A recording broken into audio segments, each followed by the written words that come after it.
Is an in-service day for Santa Barbara Unified, so thank you all for coming out here on your day off. Hello, welcome. My name is Brian Cornett, and I'm the president of the Santa Barbara Athletic Roundtable. So for those of you who are new to our luncheons, the Roundtable is in its 57th year, and we've been hosting luncheons in this very room for that entire time. So I just want to give a big shout out to Harry's Plaza. Let's give them a quick round of applause. In addition to these luncheons, we also just hosted our Hall of Fame induction ceremony, actually already a month or two ago. So next up, we're going to have our Women in Sports Luncheon at the Earl Warren Showgrounds in February, closely followed by our March Madness celebration, which takes place the Monday after Selection Sunday. And then in the spring, we'll host our Evening with the Athletes, which will crown our Athletes of the Year for the respective sports. Before we go any further, I do want to give a shout out to our luncheon sponsor, Mayho Prentice. Let's give them a round of applause. With their help, we feed over 1,000 student athletes each year, and so definitely we need them as well as our members. So our membership, we are an all-volunteer organization, and so with our members, we're able to celebrate and empower our local student athletes. So parents, if you want to get involved, feel free to go on SBART.org or come find me after the luncheon. I also want to give a shout out to our local media, Diego Sandoval, Newshawk Sports. Mike Clan looks like he's out getting some food, but Mike Clan, KEYT Sports. And then we have Victor Bryant, Santa Barbara Independent. Just a reminder, we are now posting these luncheons on YouTube, so you can like and subscribe our YouTube page by searching Santa Barbara Athletic Roundtable. And with that, I'm going to bring up Diego Sandoval for our Athletes of the Week. Hi everyone, great to be here as always. We had a lot of great performances last week. We'll start with the girls' honorable mentions. In flag football, Dos Poblos' Kinda Ahmad Reda had a receiving touchdown and 2 interceptions on defense in a 34-18 win over Santa Barbara. In that same game, Alina Stump on the Santa Barbara side totaled 173 yards of offense and 2 touchdowns. And San Marcos' Rio Cheslek had 2 receiving touchdowns in a 40-0 win over Pacifica. In girls volleyball, Santa Barbara High's Blake Saunders had 13 kills and 18 digs in a 4-set win over Dos Poblos. And in girls tennis, Dos Poblos' Mel Mayo went 3-0 in singles play in an 11-7 win over San Marcos, which clinched the undefeated league title for the Chargers. Staying out at Dos Poblos for our girls athlete of the week this week, it is Dos Poblos Golf's Celeste Alcaraz. Celeste couldn't be here today because she is down in Oxnard competing in the Channel League Individual Championships. But last week she shot a 40 to earn medalist honors in a win over Santa Barbara. She's been the medalist in every Charger win this year, which is just the lowest score on the day. And last week's win clinched an undefeated Channel League title for the Chargers. So one more hand for Celeste.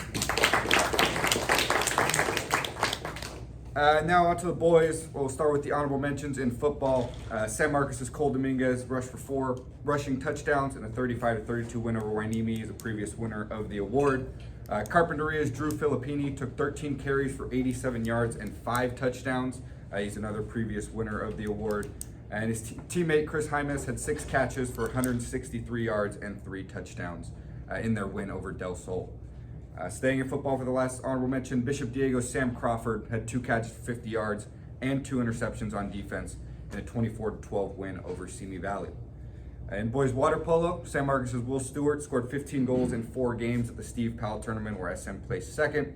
Santa Barbara High's Lorenzo Russell had 11 goals across 3 games last week where Santa Barbara went 2-1. And that brings us to this week's Boys Athlete of the Week. From Dos Polos Boys Water Polo, it's Grant Nelson. Grant has been a force on the offensive end for the Chargers this year. That continued last week, the last week of the regular season. He began by combining for 2 goals and 6 assists in wins over Rio Mesa and Oxnard, and then followed it up with 4 goals, including both of the team's overtime goals, and a 14-13 triple overtime win over Buena that clinched the Channel League regular season title. Congratulations, Grant. So we don't like to play favorites, but Grant is an intern for the Athletic Roundtable. His dad's on our board, so I just want to give a special shout out to Grant. He's been doing an amazing job getting all of the athletes of the week and the various other trophies posted on our social media, which none of us really know how to do. So extra special thanks to Grant. His family's also here today to celebrate. So with that, we're going to move into our coaches reports, sponsored by Carp Physio. Obviously, we've got a light room today, so coaches, feel free to expand a little bit more than normal. First up, we're going to bring up Coach Pateras, Dos Pueblos football, and then followed by Coach Parrish, Dos Pueblos water polo. That's why you guys are here. How is there still no parking there? Good thing it's a light crowd. Good morning, everybody. Good afternoon. Thank you for having us. I'll start with my two young men that I brought with me. Closest to me, Holden Bray. Holden is a sophomore for us. He came up during the playoff run last year, got a taste of varsity football and the practice structure and the intensity. And in that experience, he had shared last year, he's like, I didn't realize scout team practice so hard. And so just kind of learning from freshman year to sophomore year, or just learning what freshman football was like and then getting to play varsity football in a playoff setting, just so dramatically different. And Holden stepped up this year. He's played some outside linebacker, some inside linebacker, and has kind of carved out a role this year. He's maybe top 5 in our tackles. Had a good night Friday night as part of the defensive unit.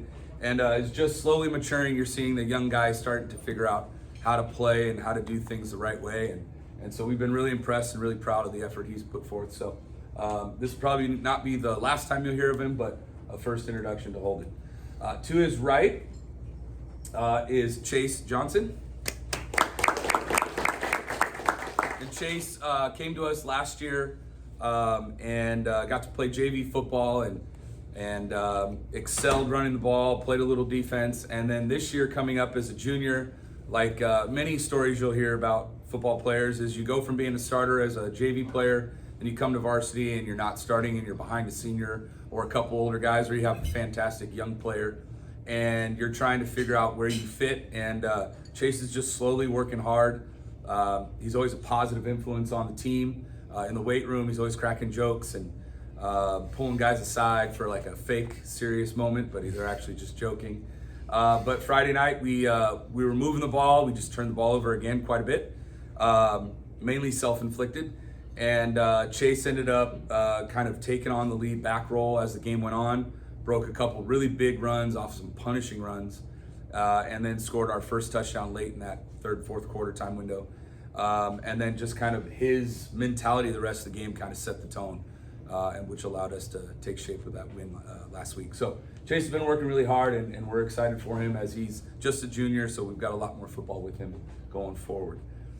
Since I've got time, I'm not going to use it all. We played Santa Paula last week. First time I've ever been there as an athlete or a coach. Just a cool environment, very what football should be in terms of one town, one team, just playing with your friends that you've grown up with, coming up through your youth program, and very, very cool and unique football setting. And it was a tough battle. If we can execute a little bit better on offense and just not fumble, I think we're on pace for like 17 fumbles this year, which is just ridiculous from a football perspective. And but defensively, we played really clean. We were about 100 yards total offense against us, multiple turnovers, multiple tackles for loss. So a complete game is still what we're looking for, and we're looking forward to an opportunity this week. We traveled back down the 126 to Fillmore. Fillmore just took on Agora and suffered their first loss, but they're 7-1, and so we're excited for the opportunity. Best of luck to everybody, and good luck as you guys approach playoffs. Thank you.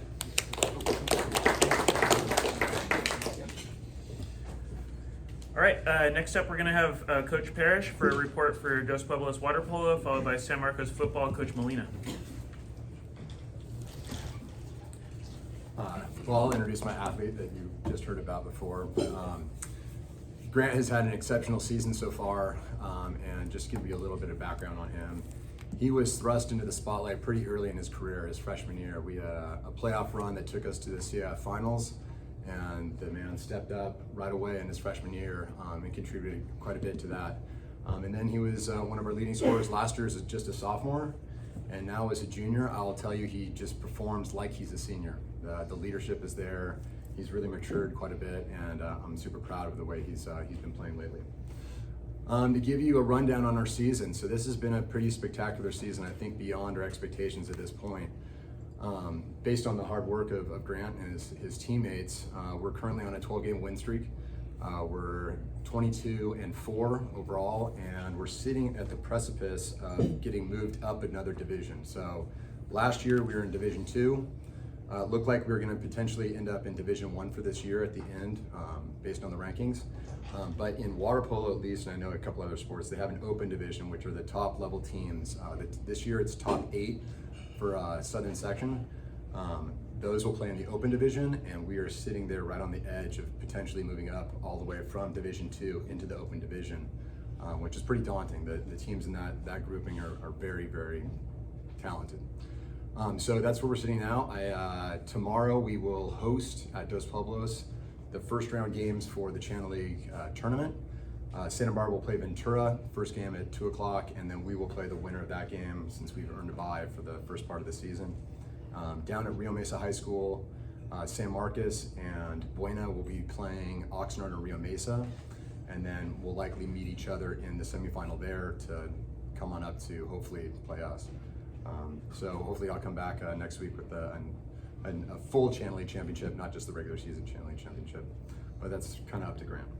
So anyway, thank you for having us. It's always a delight, and have a great day.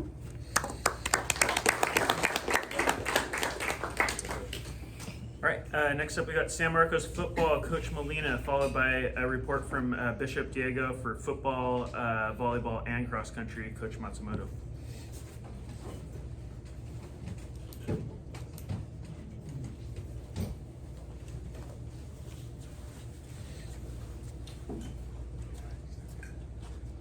All right, good afternoon. I brought two of my starting guards. This year we've been successful running the ball, and a lot has to do with obviously the offensive line. Both of these guys are just sophomores, so they've been doing a great job. They just keep getting better and better. To my immediate right is Nico Martinez, and next to him is Jonathan Nunez. Nico's brother was our starting center the last couple of years, and his dad coaching on our staff, and he just comes from a really, really good football family. These two young guys just work hard. They even when they make mistakes, they're constantly wanting to learn. They just have great attitudes, and we get on them a little bit, but they constantly want to get better. They ask good questions. They're quiet. But man, they work, and I think Cole Dominguez has about 800 yards, 13 touchdowns, and that doesn't happen unless you got guys up front who do the job, and these guys they got a heck of a future for us. So thank you guys. We are coming off a win down at Wainimi. We played really well the first half. I think it was 21-0. Played really, really well. We come out the third quarter, we take the opening series down, so we're up 28-0. And then we've been a little banged up, so we're trying to get some guys some playing time, and we start making some changes. They go down and score, and then we come back and score again. So it's 35-6, and probably started subbing a little too early, because then all of a sudden, I told our players, you got to watch out. They have a couple good athletes, and I was always concerned about 2 or 3 of their guys, and all of a sudden they woke up. And they started playing pretty good, and they came back and scored a few touchdowns. So we made it a lot closer than I wanted. So we ended up winning 35-32, but we'll take the win, and that puts us where we want to be at second place, the 2-1 in the league. This week we play Agoura, the #1 team in our league, who's very, very good. We lost to them last year in the last 28 seconds. We lost the championship in one big pass play, and we thought we had the game, and then they come up with a big play, and then they score with about 28 seconds, and they won the championship from us. And they have most of that team back, and they've added their quarterback who was injured all last year. And this guy's one of the top 10 quarterbacks all in California. 35 touchdowns, 5 interceptions, and they've got some pretty good receivers. And they got a couple transfers that came in to add. So good football team. We play them at home. We're excited about it. We got to play big quarterbacks, so that's what we wanted to see. Especially our goal is to get in the playoffs. So a quarterback like that, we can learn a lot from. So we want to get at it on Friday. 2 games left. We win 1 out of 2. We get a playoff spot. So we're excited about it. Feeling good, and I'm glad we're home. I'd like to take a shout out for a special guy that's in here today that played for me at Santa Barbara City College. Kevin, stand up, Kevin. Kevin Goodman. I coached him at Santa Barbara City College. He was a track star up north, Morro Bay, I believe it was. Never played football. So he comes out to Santa Barbara City College, and he already graduated, has his degree. He's a successful real estate agent, Goodman and Thine Real Estate Company in town. And he shows up at City College, and I'm coaching the secondary. And of course, these guys see this white guy who's fast as can be. They're like, who is this guy, right? And he's just blowing by everybody every single day. Hardest working guy on our football team. Shows up, he had a nice motorcycle. I think he had a Harley. They were calling him Old Man. If you look at him now, he looks like he could still play. And he played, and he had to go to school full time for 2 years so he could fill out his dream of playing college football. And he already had his degree. And for 2 years, this guy did a great job at City College. And I really love him because on top of being a real estate agent, he's a full-time California Highway Patrol officer down in Ventura. And so, of course, with my background being law enforcement, we have a lot in common here. So I haven't seen him in a long time, and I see him, like, God, he could still play the way he looks. So, Kevin, I had to do that, buddy. So, thank you. Appreciate it. That's a really cool story, Coach. Next up, we're going to bring up Coach Matsumoto, Bishop Diego football, volleyball, and cross country. And then we're going to go to Coach Latham for carp football and carp tennis.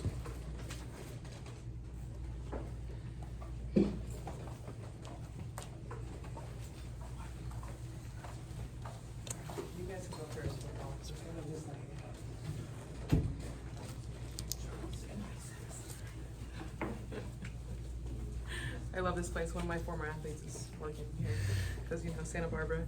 Melinda Matsumoto, Bishop Diego. We'll start with our boys football team. So we had a big win this week over Simi Valley. It's nice to be here. Last week was our homecoming assembly and presentation. So in the past 2 weeks, we lost a nail biter to Oaks Christian, 14-13, and then rebounded nicely for a 24-12 homecoming game win over Simi Valley on Friday. In both games, our defense and special teams have been really solid, securing 9 turnovers in those 2 games. The boys here today have been integral parts of our success, and we are now 7-1 and 2-1 in Marmonte League play. First, I have senior Sui Fa'aulama. He is our center in his 3rd year of starting on the O-line. Sui is a captain on this year's squad and makes our O-line calls and adjustments and continues to be a leader on our team. He is steady, smart, and a team-first player, in providing stability as we dealt with this past week with some adjustments due to an injury with our junior guard, Adon Vargas. Next, we have junior Remy Boykin. Remy got to play his 3rd Marwani League game after his sit-out period.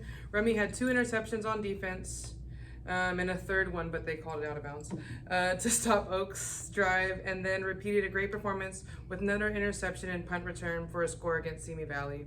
Remy has also been a contributor on offense with both catching passes and running the ball. Remy, only a junior, not only has athleticism, but he is one tough competitor. And finally with us is sophomore Sammy Bodecker. And he's our starting middle linebacker. Sammy brings energy and physicality to our defense and is a tough runner as well. In addition to a touchdown run on Friday, Sammy had 12 tackles, 2 for losses, 1 interception in the strong defensive performance on Friday, which included 6 forced turnovers by the defense. So this Friday we traveled to Ventura College to take on St. Bonaventure in what will be a physical and intense contest. And Coach Crawford and the boys are looking forward to the challenge. All right, next we'll switch and we'll have cross country come up. So today I have two athletes. We'll start with freshman Weston Goodwin. And you've heard all about his dad and that work ethic and coming back and living his dream. So Weston shows up with integrity and purpose to each practice. This effort is allowing him to race cross country meets strong and fast. He's having a great freshman year in cross country and is an inspiration to his teammates. Weston placed in the top 20 in his grade level at a very competitive meet, which shows his potential and strength. And we also have senior Joe Similon. Joe is our team captain and demonstrates how and what those values are in full effect. He is responsible, team-oriented, and is always wanting to do better. His effort and commitment to school and his team is evident, and his teammates highly respect him. He is the head marshal, which means he has the highest GPA in the class, and he has a 4.87. Yes, I agree. We should talk about that. Blessed, great family. His sister was the captain of the softball team and also was the head marshal and was the valedictorian a couple years back.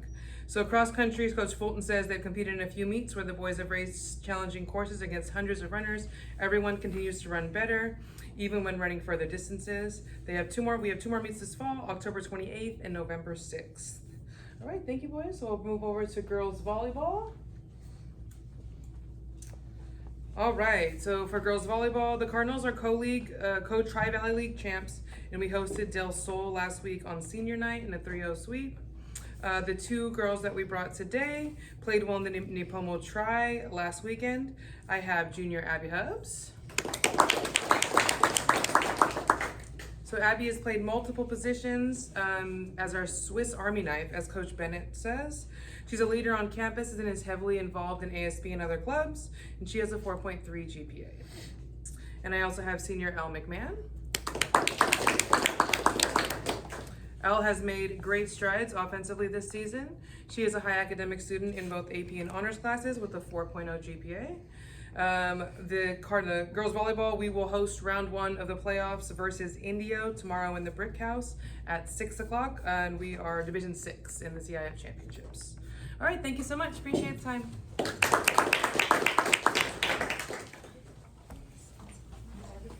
All right.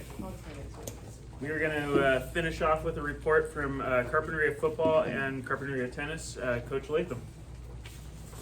Thank you for sharing. Oh, okay. Okay, I got you next. What's your name? What division is Santa Barbara in?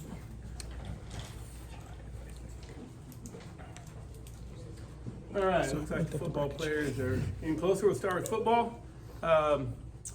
Our feast or famine season continues. At least this past week, it was a feast. We beat Del Sol 62-33, but it was one of the most stressful 30-point victories I've been involved with. We came out a little flat. We went 3 and out on our first possession. They took the ball, marched it down and scored. We're down 7-0. Okay, we came back and scored. And missed the PAT, so we're still down 7-6. Then we started to get it going. We score again, and it looks like we're getting things in hand. We're up 20-14. After our third score, we kick off. Guy runs right down the middle, 80-yard kickoff return for a touchdown. Oops. Okay. Well, we've been a little beat up, a little sickness, so we put some reserves on our kickoff team, trying to give our regulars a rest. Okay, it happens. So we go down, we score again. Next kickoff, I tell the kicker, let's kick it to the left sideline. I don't care if it goes out of bounds. Don't kick it down the middle. Where does he kick it? Down the middle. Guy scoops it up, scores. So now we're down, we're ahead of touchdown again. It's okay, we go back and score. Next kickoff, he said, kick it on the ground hard. So he kicks it on the ground. Returner picks it, hits him in the shin, bounces all around. He picks it up, scores. So now we're up 7 again. And so three returns in a row, they go for touchdowns. Never seen that before. But the good thing about that means we're scoring points too to be kicking off. And then we scored once more before half, and had a little talk at halftime. We got some things squared away, and then went on to, take control of the game. Our offense did really well. They couldn't stop us. So that puts us in the position we want to be in. We face Nordhoff, traditional rival this week.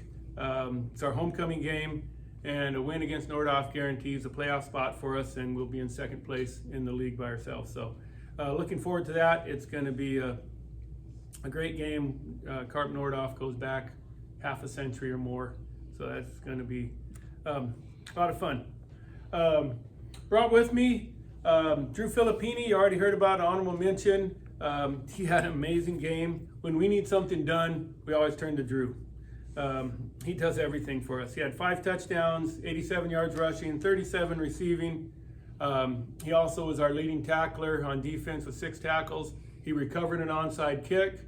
And when we were struggling with kickoff returns, he said, "Okay, Drew, you're on kickoff team." And we hit another one low and hard. The guy went to pick it up, and Drew just drilled him. After that, no more returns. Guys were falling on the ground, fair catching. It was done. So he did a lot of things for us. And we're looking forward to what he can do the next few games. Next to him is Noah Gutierrez. Noah's a junior. He's our starting wide receiver. Talking about the running game, the offensive line is key, but don't forget about those wide receivers. Noah does a great job doing unsung work, and you don't hear about wide receivers blocking. You only hear about him catching, but he's a great blocker, and when Chris or Drew get on the edge, he's doing some great blocks to get him 10, 15 more yards. Very dependable. He doesn't miss practice. He's always there, always giving us a great effort, and he's getting more playing time on the defensive side too. So I think Noah's gonna be a key to us as we make our playoff run. That's it for football. Gotta switch so you guys can be on the live stream. See right there in the camera. Coach Charles Bryant has this report. The Carpenter girls tennis team has worked hard to earn their 15-1 overall record and 9-0 in the Citrus Coast League. We have 3 straight matches this week to finish up the regular season, and we'll be relying heavily on doubles specialists Mina Handel and Emily Banks. They play about half their matches as doubles partners and are undefeated in league together. Both smile and laugh on the court, but they pair with that with a very focused agenda that makes them a tough tandem. Mina, closest to me, is a force at the net that is not just her volleys, but her movement. She draws a lot of mistakes from her opponents with fakes and poaching. This is her 2nd year on the varsity, and she has improved immensely from last season and will be playing an integral part as we start CIF in a few weeks. She has a 4.3 GPA and is also a key member of our water polo and swim teams, while also being involved with surf, recycling, and FCA clubs on campus. Mina plans to attend Cal Poly and major in biochemistry and become an oncologist. Next to her is Emily, is easily one of the most improved players. She has become so consistent from the baseline and can track down any ball, making it easier to work for her partner. She plays with very calm demeanor and does a great job of keeping things light and fun on the court. Although she is only a sophomore, she has plans to attend Cal Poly and major in architecture and interior design. She is part of the medical and tennis clubs on campus and also plays softball in the spring while earning a 4.0 GPA. Mina and Emily make coaching fun. They have great attitudes, hard work, and always play with love for the game, but also share a strong desire to win. Both have a very bright future on and off the court. All right, good luck to everybody this week. I do have one other sport I missed. We also have Dos Pueblos cross country, Coach Smedley.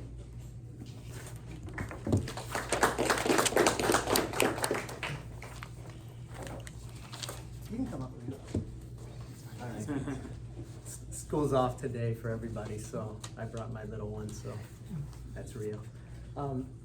I'm Coach Mike Smedley with Dos Pueblos Cross Country. I'm here for David Jackson today. I coach the boys team, but I'll also tell you a little bit about what the girls have been up to.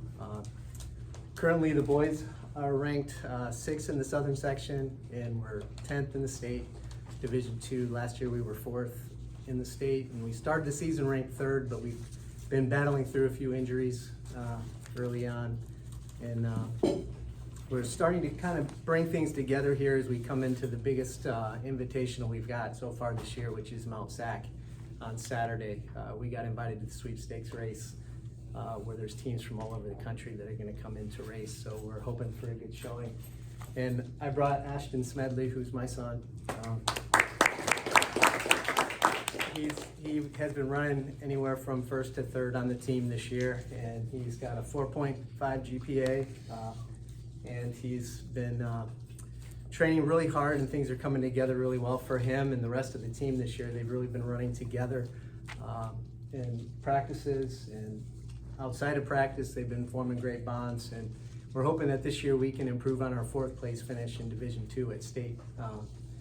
And part of we've fallen right out to 10 this year, probably a large part because I've been training them really hard this year. We've had really high expectations for this team, and the times this year have just been outrageous. I don't know if you've seen some of the results nationwide, but almost all the national records are coming down across all parts of the country. At Clovis last week, we finished 4th place, but the team that won was from Utah, and the kid ended up beating an Olympian from 4 years ago's time of 20 seconds.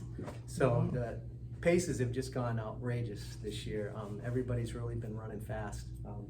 So we're hoping to pull it together here at the end and hope everybody's been overtraining early and show up with a good podium finish for DP. But it starts at Mount Sac this weekend, so hopefully that'll be where we make our mark.